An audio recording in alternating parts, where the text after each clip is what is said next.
قانون کے مطابق سابق وزیر اعظم بطور چیئرمین پی ٹی آئی عہدے پر نہیں رہ سکتے۔ سابق وزیر اعظم دوبارہ پارٹی چیئرمین بنے تو الیکشن کمیشن حرکت میں آئے گا۔ سپریم کورٹ کا فیصلہ ہے کہ نااہل شخص پارٹی سربراہ نہیں بن سکتا۔ Chairman P T I party آئین کے تحت جماعتی انتخابات لڑ سکتے ہیں۔ صدر سپریم کورٹ بار شہزاد شوکت نے بول نیوز سے گفتگو میں کی۔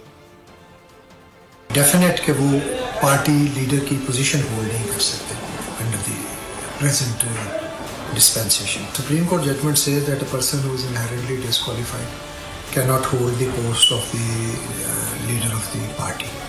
وہ پھر اس وقت تو I'm sure کہ he cannot become the leader of the political party. تو 8 فروری ڈیٹ ہے، سپریم کورٹ کو ایشورنس دی گئی ہے، میرے خیال میں تو 8 فروری کو الیکشن ہونے جا رہا ہے۔ On the basis of economic reality defer کیا جا سکتا ہے۔ آئین نے تو بہرحال اپنا راستہ لینا ہے اور آئین سپریم لا ہے اس ملک کا، اور آئین پاکستان کے تحت تو 90 دن میں ہونے تھے۔ اب سپریم کورٹ نے ایک تاریخ دی ہے، سپریم کورٹ کو انڈر ٹیکنگ دی گئی ہے۔ میرا نہیں خیال کہ کوئی بھی اس انڈر ٹیکنگ سے انحراف کرنے کی پوزیشن میں ہے یا کرنا چاہ رہا ہے۔ This is very sort of I must say it's a gossip. 8 فروری کو الیکشن ہو رہا ہے انشاءاللہ۔ سبسکرائب کریں اور بیل دبائیں تاکہ کوئی خبر رہ نہ جائے۔